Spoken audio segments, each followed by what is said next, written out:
Halo teman-teman, welcome back di YouTube channel Kohen.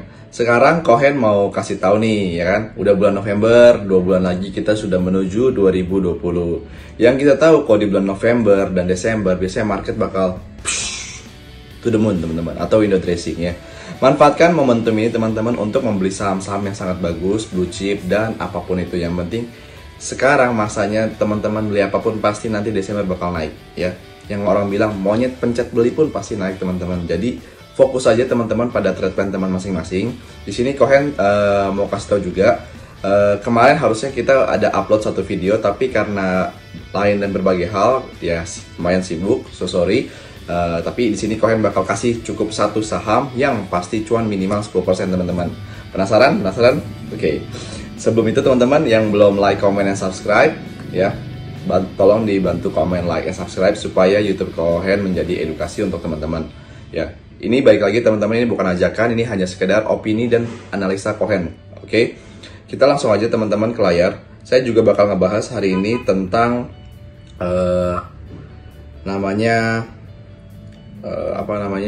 market kita teman-teman. Ya, di sini market kita ini sudah yang kita bilang. Sorry, tunggu sebentar ya. Oke, di sini kita lihat ya teman-teman, market kita ini sudah naik teman-teman. Di sini kita lihat kemarin sudah mencapai peaknya 6.680, oke. Dan sekarang lagi koreksi ke 6.600. Menurut saya ini adalah koreksi sehat teman-teman. Mengapa? Yang saya lihat teman-teman ya, atap bisa menjadi lantai teman-teman, atau kita bilang resistance bisa menjadi support. Di sini kita lihat tanggal 11 Januari ya.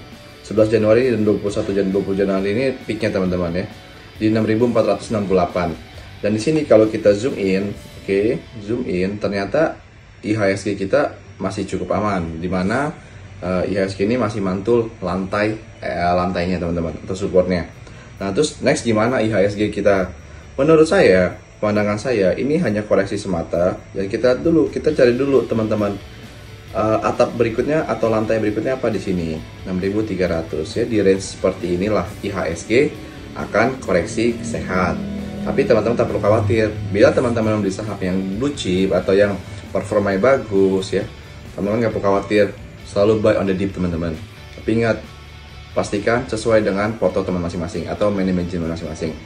Oke, ini adalah skema saja teman-teman. Saya bakal membuat projection kira-kira IHSG kemana ya, simpel aja. Bila dia memang masih katanya sih, konon katanya beberapa orang IHSG itu di bulan November biasanya akan koreksi teman-teman, dan orang-orang rasanya bisa panik sell atau apalah gitu kan. Menurut saya kita itu jangan dengerin omongan orang, kita berdasarkan data aja teman-teman. Kita lihat dulu sebelumnya ya, sebelumnya itu tahun 2020 kita cari range di bulan November, Desember, ini sudah Desember, nah November. Nah teman-teman, ini masalahnya kalau di bulan November seperti kemarin, kalau kita lihat berdasarkan data, ini naik teman-teman. Kalau teman-teman lihat noise, teman-teman nih bilang, aduh November bakal turun segala macam, bla bla bla bla bla. Ya menurut saya sih terserah, itu kan punya orang, punya hak opini masing-masing. Tapi menurut saya teman-teman harus lebih bijak teman-teman dalam melihat chart teman-teman. Oh yang bilang, oh kemarin kan corona dan segala macam, itu kan wajar harga marketnya naik. Oke, kita mundur lagi teman-teman ke market tahun 2019 ya, 2019 sebelum crash teman-teman. Kita lihat, kita zoom in ya teman-teman. Di sini kita zoom in, kita cari market bulan November. Nah ternyata ketika marketnya terjun naik dan segala macam, di sini kita cari, nah 1 November ternyata turun teman-teman. Nah gimana teman-teman, marketnya turun nih, berarti bener dong kata omongan si A, si B. Ya itu terserah teman-teman. Tapi baik lagi, sebelum kita menentukan market naik atau turun, kita harus tahu teman-teman. Ingat, yang selalu langkah pertama kita harus tahu adalah trennya teman-teman. Kalau kita lihat di sini dari bulan semester 2 2019 ya, kita lihat ini semester 2 dimulai dari Juli teman-teman. Di bulan Juli kita tahu nih market IHSG waktu itu adalah sideways ya, sideways karena sudah naik panjang. Kita cari market yang setelah crash ya, setelah crash baru dia mau naik. Contohnya tahun berapa? Saya ambil simpelnya aja, tahun lebih enak nih, tahun 2017 ya, yang orang bilang beli apa aja naik. 2016 2017 sorry. Ini naik semua. Nah, inilah kita anggaplah 2017 ini kan sideways dia naik. Ini Januari juga naik. Oke, kita cari lebih enak marketnya ya. Sama ya, ini kita asumsi lah ya, kita nggak bisa bilang sama ya. 2015 market juga crash ya kan, dan 2016 ya sebenarnya posisi kita ini sama kayak 2016 teman-teman. Kalau teman-teman lebih perhatiin sedikit ya, ya di sini kalau dilihat after menuju 2016 itu jatuh ya kan di early-nya, tapi ya baik lagi trennya teman-teman, karena di sini trennya masih cukup uptrend teman-teman ya, dimana kalau yang pernah saya bilang kalau atapnya ditembus pasti itu to the moon ya teman-teman. Dan tapi jangan sampai ketika dia sudah menembus atasnya, dia nggak menembus atas yang kedua, dia jatuh untuk menembus yang sebelumnya, itu berarti dia udah sideways lagi teman-teman ya. Simpel lagi gitu sih teman-teman. Jadi kurang lebih ya, ada orang bilang naik atau turun, ya menurut saya ada potensi untuk koreksi sehat dulu, karena yang kita tahu market kita langsung ngomong sekarang lah ya. Kalau ngomong itu kemarin kan gampang ngomong, oh itu kan bener kan turun. Nah sekarang kita ngomong ke depannya gimana, itu lebih fair menurut saya. Yang sekarang kalau kita lihat dari tahun 2021 nih teman-teman ya, 2021 itu market itu kita nggak kemana-mana sebenarnya. Ketika baru di break nih teman-teman, saya baca sini. Nah, ini dari 6 bulan teman-teman, Maret sampai Oktober market kita nggak kemana-mana. Jadi ya menurut saya sekarang ini sudah break, retest sedikit dan melanjutkan naik. Target saya berapa? Target saya sebenarnya IHSG itu yang pertama itu 6.800. Saya tahu dari mana. Kenapa saya bisa bilang 6.800? Oke. Simple ini mungkin nanti saya bakal buat videonya cara menentukan target. Kita sebenarnya udah buat nih kepala cangkul kan teman-teman. Ya. Ini teman-teman tinggal tarik aja di sini, kita bikin beberapa cluster sebenarnya teman-teman. Ya. Cluster yang menurut teman-teman ini Fibonacci sebenarnya bisa belajar, atau saya belajar sama Pak Gema di CAT, jadi worth it untuk teman-teman mau belajar, silakan langsung sana. Ya saya tinggal buat kasar aja, kita simpulin di mana target yang sebenarnya pertama itu di 6.700 itu saya udah pernah buat di member, saya buat target IHSG di pertama itu 6.700 something. Nah sekarang target keduanya itu adalah di range 6.900 sampai 7.000 teman-teman. 6.000 sampai 7.100. Sekitar range inilah ya, 6.900 sampai 7.000. Ini kejadian tidak, we'll see teman-teman, nggak ada yang tahu. Oke. Nah saya sudah janji untuk satu saham. Simple teman-teman, saham ini ya we know, BRI. Kenapa sih BRI? Saya udah pernah ajak BRI dari video pertama saya di 3.550 teman-teman, kalau teman-teman ingat ya, karena saya nggak bisa edit video, jadi saya kasih tadi dulu kita ngajak di sekitar 3.000 ini udah 20% teman-teman. Jadi something 3.600 nah kita biar fair, sudah 20%. Nah sekarang saham ini teman-teman, kalau teman-teman pelajari dan teman-teman backtest, saham ini memberikan return yang cukup luar biasa. Kalau teman-teman main swing trade, itu sekali swing trade bisa 5-10% teman-teman, dan itu pasti. Kenapa saya bilang pasti? Teman-teman harus backtest dulu teman-teman ya, dengan ilmu yang sudah memadai. Simple, saya langsung BRI kenapa BRI ya. Simple.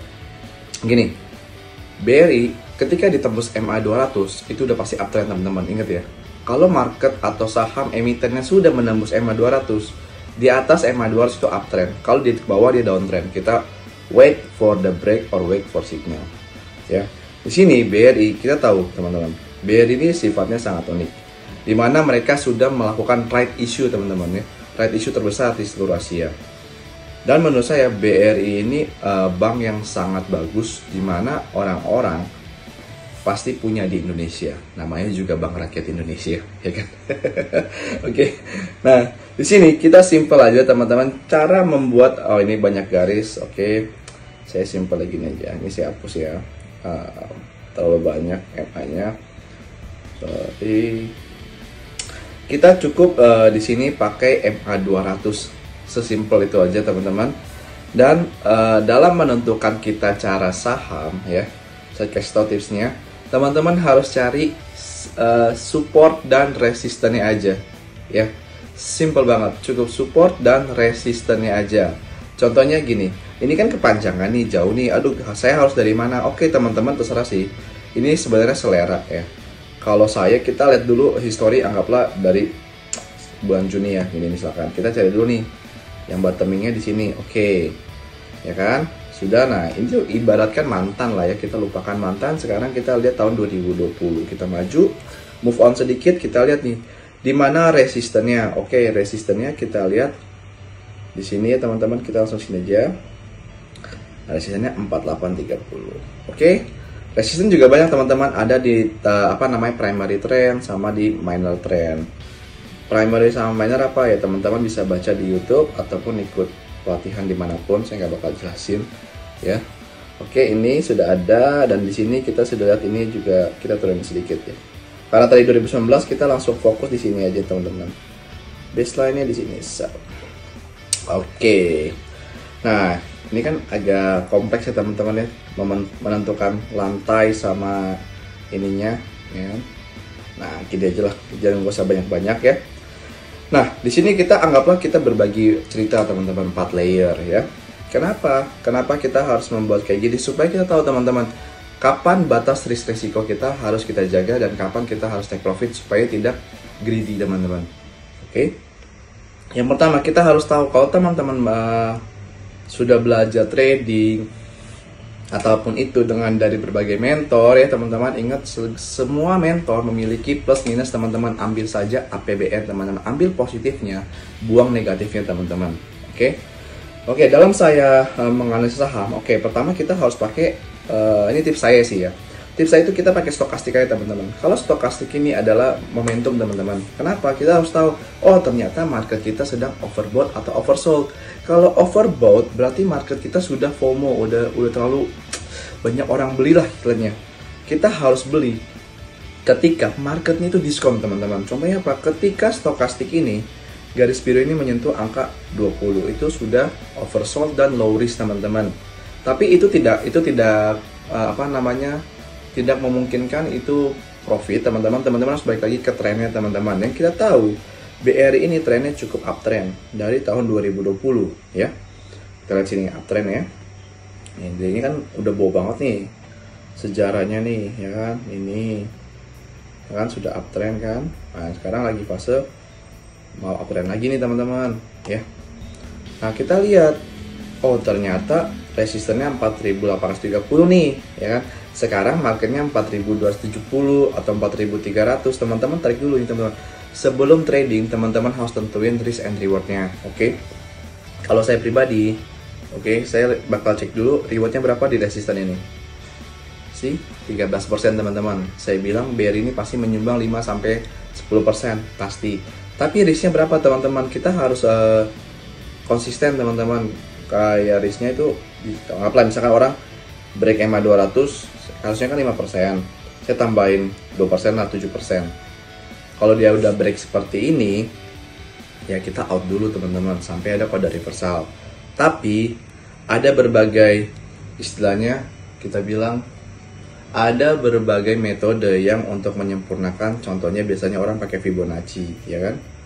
Fibonacci kita tarik sini ya, kalau misalkan sini, oh ternyata kan ini golden ratio, kita harus beli ya kan. Nah itu teman-teman bisa tambahin sendiri ya. Kalau saya pribadi, kalau untuk trading ya kita konsisten dulu. Udah break EMA 200 saya cut dulu teman-teman ya. Urusan dia naik atau reversal nanti kita re-entry lagi ya kan. Kenapa? Karena gini teman-teman, kalau misalkan BRI break teman-teman ya, saya kasih lihat di sini ya, misalkan ya dia break ini cukup lumayan teman-teman. Kalau misalkan dia tunggu drawdown kalau turun 8%, teman-teman masuk 1 miliar, udah floating loss 80 juta. Sedangkan kalau kita buy on the dip di sini sekarang kayak kemarin, terus dia naik segini, ini 13% teman-teman, kita masih bisa fight teman-teman. Ya. Simpelnya gitu. Trading itu jangan dibuat ribet teman-teman. Kalau nggak cocok risk and rewardnya udah cari lagi saham yang lain. Tapi menurut saya BRI ini cukup layak untuk di hold dan semi invest. Ingat ya, saham-saham yang bisa diinvest pasti bisa ditradingkan. Tapi saham-saham yang bisa ditradingkan belum tentu bisa diinvest teman-teman. Ya, ini simpelnya. Cut loss-nya di sini targetnya 4.830. Ya, kenapa saya update yang kedua ya, ini sudah tidak overbought, sudah menuju oversold ya teman-teman, udah lumayan jenuh. Oke, itu yang pertama alasan saya. Yang kedua, saya bakal kasih tau lagi, karena kalau teman-teman sudah baca chart pattern ya ini sorry di sini ya. Kalau teman-teman baca chart pattern ini istilahnya kita ngomong apa ya?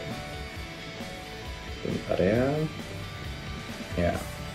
Ini sudah descending broadening wedge ya, DBW. Umumnya DBW ini ketika dia sudah break, ini udah uptrend, jadi dia tinggal koreksi sedikit ya. Ingat, saham ini kalau teman-teman punya amunisi, belinya perlahan teman-teman ya.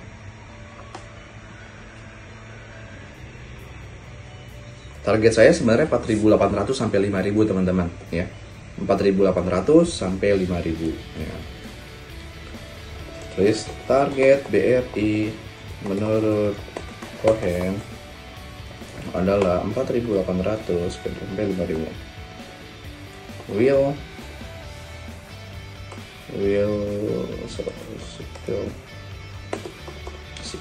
see. Let's see aja deh. Let's see. Oke. Bener atau enggak? Let's see teman-teman. Oke. Saya rasa itu aja teman-teman dari saya. Sebentar.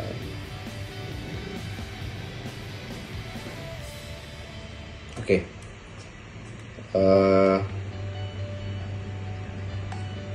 Oke.